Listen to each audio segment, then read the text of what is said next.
Good morning. Thank you everyone for coming. I'm pleased to be joined today by members of the Islip Town Board. We have Councilman John Cochran. You're there. Perfect. Councilman Jorge Guadron and Councilman John Lorenzo. Also, we're honored to be joined by Police Commissioner Rodney Harrison, Dan Phillips, who's the Senior Chief Mate with the U.S. Coast Guard, Chip Gorman, who's the Regional Director at New York State Office of Parks, Recreation, and Historic Preservation in the Long Island region, Tony Prudenti, our Commissioner of Public Safety, Tom Owens, our Commissioner of Parks and Recreation, Dan Walsh, who is the Chief Stillwater Lifeguard for Bays and Pools for the town of Islip, and we also have members of the Harbor Patrol. Boating safety is such a crucial issue, and Monday, May 29th, is Memorial Day, signifying the unofficial start of the prime boating season here on Long Island, especially in the town of Islip. As we prepare to head into the long weekend and honor our U.S. military personnel who have paid the ultimate sacrifice serving and defending our nation, let us also take this opportunity to reaffirm our commitment to and the necessity of safe boating practices each and every time when you're out on the water. We have the great fortune here in the town of Islip to be home to many beautiful beaches, waterways, docks, marinas, and more. But with that comes the obligation to ourselves, our loved ones, and each other to enjoy them responsibly. While boating is a celebrated time-honored tradition here on Long Island, it's certainly not immune to danger or even tragedy. As a matter of fact, there have been 2 boating accidents in just the last 2 weeks, one here on the South Shore in our neighboring town of Babylon, where a young man, a skilled and experienced racing boat pilot, was killed in a boating accident here on the Great South Bay. And on the North Shore earlier this week, a 19-year-old fell overboard while working on his 25-foot sailboat. Along with the COVID pandemic, we saw a huge increase in boat sales and personal watercraft by owner-operators who had little or no experience on the water. Along with hazardous waters and weather, inattention and inexperience can lead to risky decision and or operator negligence. And speeding dramatically increases the risk of the deadliest types of boating accidents. It goes without saying, alcohol and drug use slows reaction times, impairs decision-making, and inhibits the motor skills vital for maintaining control of a vessel. If you own or operate a boat, understand you have a responsibility, and indeed you are required to follow basic safety guidelines to keep you and your passengers safe. If you're a passenger, always exercise caution, adhere to safety requirements, and hold your captain to the necessary standards. Overwhelmingly, the majority of accidents are the results of collisions, typically with other recreational boats. In nearly all cases, death or serious injury occurred when individuals were separated from their vessel and were thrown or landed in the water. Please, please, please remember, life jackets must be worn by every person on the craft. 1 life jacket per person is a requirement on all boats, and all passengers are required to wear a life jacket. A reported 50% of all boating accidents in New York State could have been avoided if the victim had been wearing a life jacket. Wear your life jacket, it will save your life. Now, we have boater safety courses on May 20th and June 10th. Residents can fulfill the New York State requirement for safe boating certification at the Town of Islip Safety Course. The next session will be held Saturday, May 20th, and again on June 11th. This certification under NYS Law is required for all watercraft operators 14 years of age or older, regardless of age, all will be required to have certification by 2025. And that certification, completing that town course, is a lifetime certification, so don't delay. There are plenty of spots that are still available, and you can call our Office of Cultural Affairs at 224-5430 for more information. At this time, I would like to invite our police commissioner, who has been ever vigilant on this issue, to join us, and that's Rodney Harrison of the Suffolk County Police Department. Commissioner?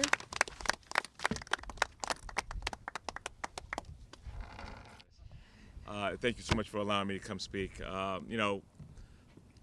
Public safety is very important to the men and women of the Suffolk County Police Department, and we will always prioritize our efforts in regards to roadways. But after Memorial Day, we have to take a closer look at what we're doing at the waterways, and we have a robust Marine Bureau unit that's really doing a great job in protecting that boating community. But even last year, we've had too many incidents. We had 22 boating incidents that resulted in either somebody on a boat getting injured or some type of accident that resulted in serious damage to a boat or some type of boat vessel.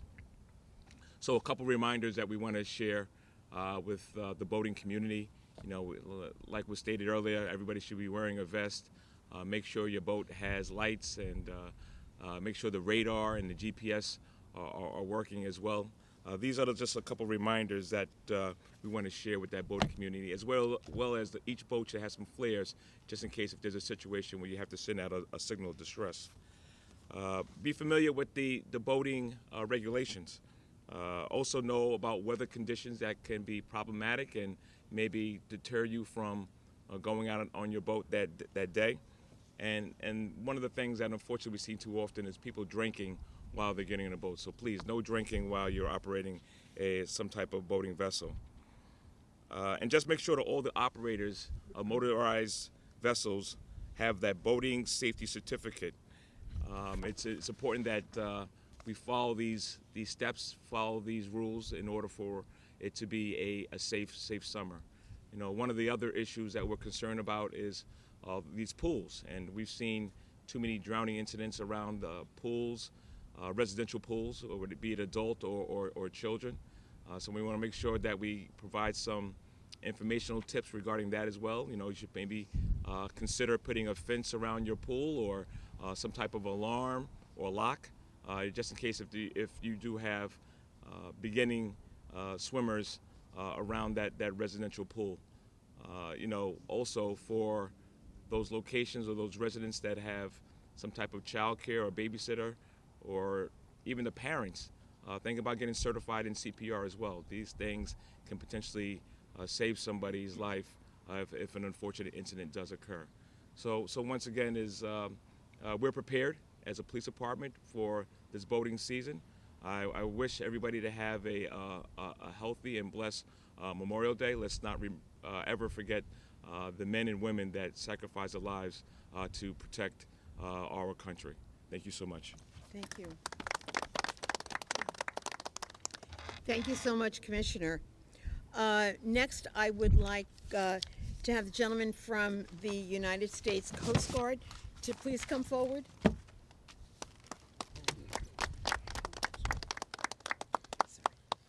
Yep, Senior Chief Dan Phillips, United States Coast Guard Station Fire Island.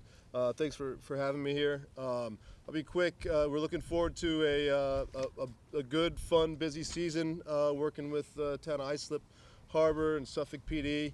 But the biggest thing is to be safe. A couple of key points. The life jacket's been hit on already, but another big one that we get almost every year, multiple times a year, is paddlecraft, kayaks, stand-up paddle boards, things like that. On a day like this, you can get out on the water and then the wind shifts on you or picks up, and you could be pushed out into the bay. So the life jackets are essential when it comes to paddlecraft as well, kayaks. And also a float plan. If you're going to be out on the water, make sure that you have a loved one, something like that, where they know where you're going fishing. Because a lot of our search and rescues happen, we have really no basis to look for people. So but yeah, we're looking forward to a good, fun, and safe season. Thanks. Thank you. Thank you. Thank you very much, Chief. We're really very fortunate that we have the support and the backup of the Coast Guard, of the Suffolk County Marine Bureau, certainly our harbor team.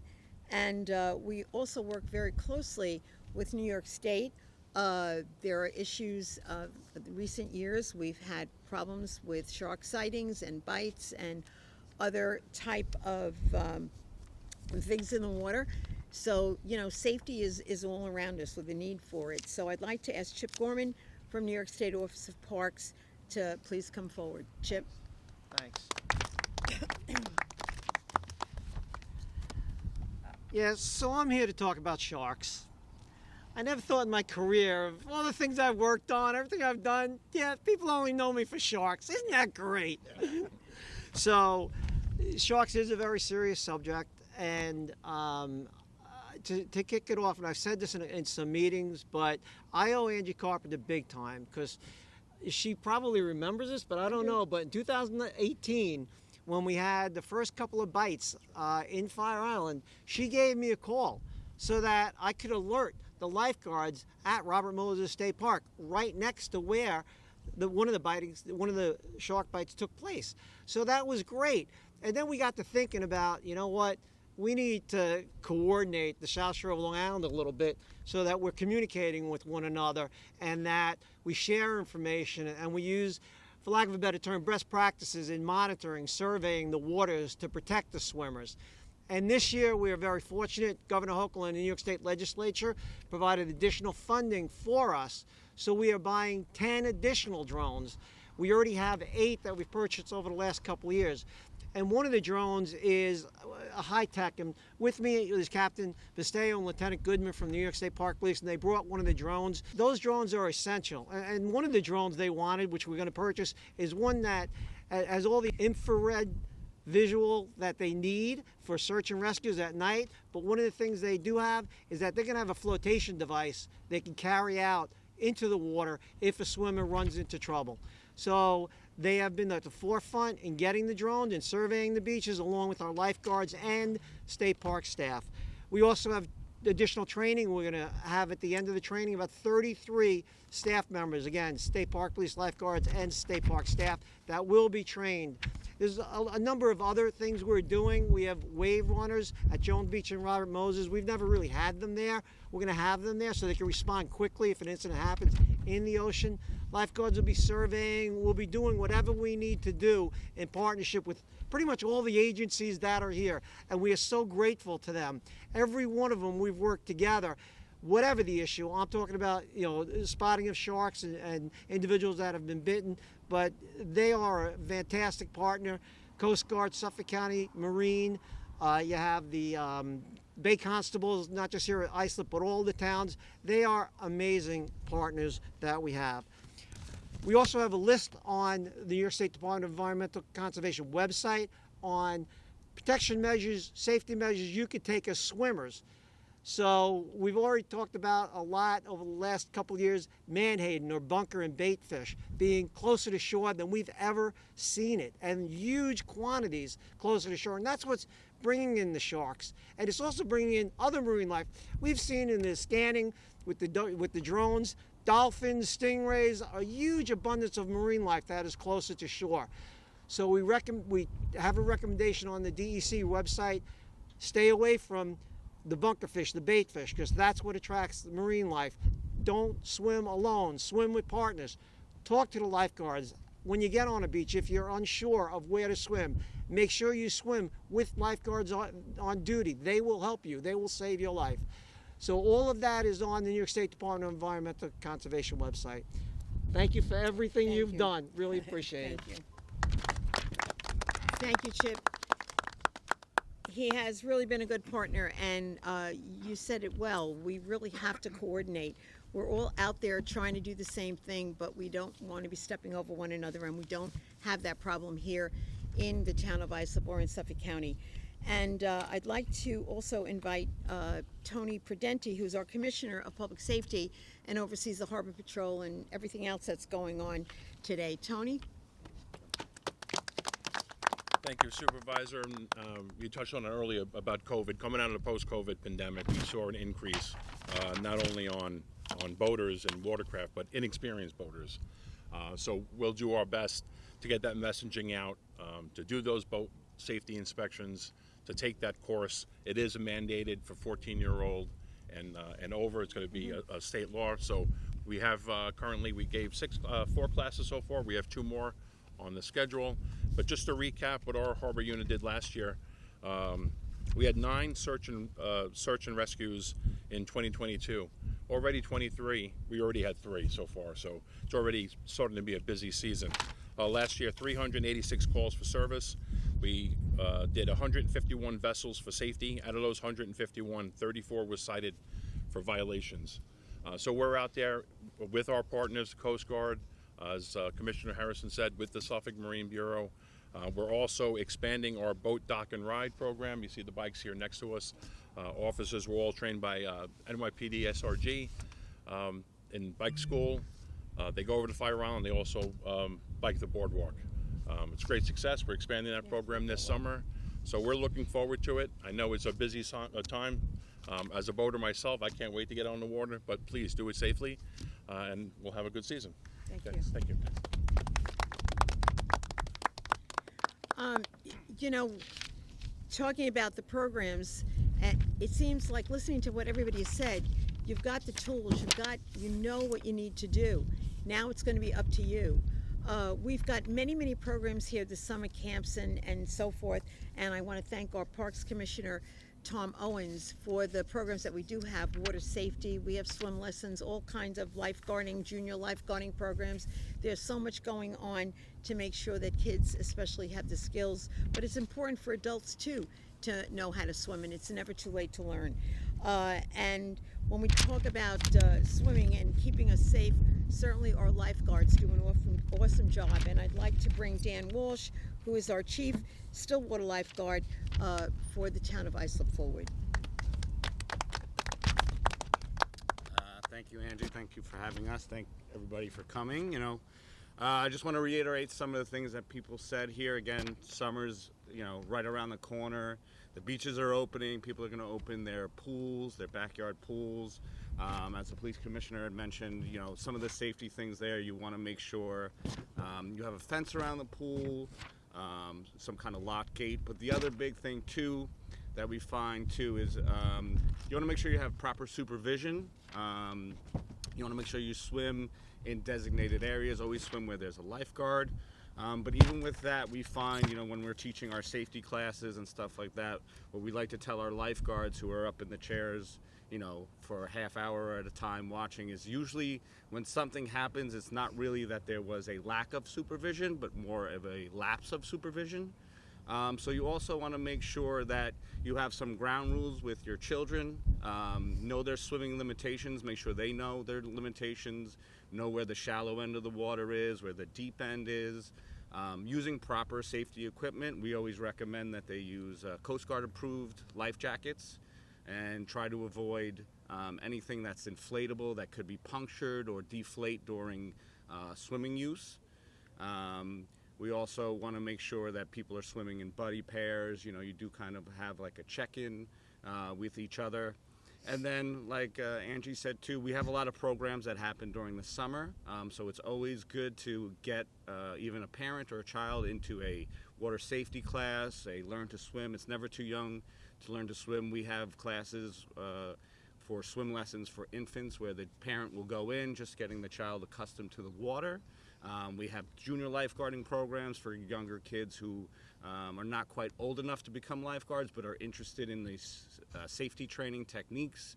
We have regular lifeguarding classes, adult swim classes.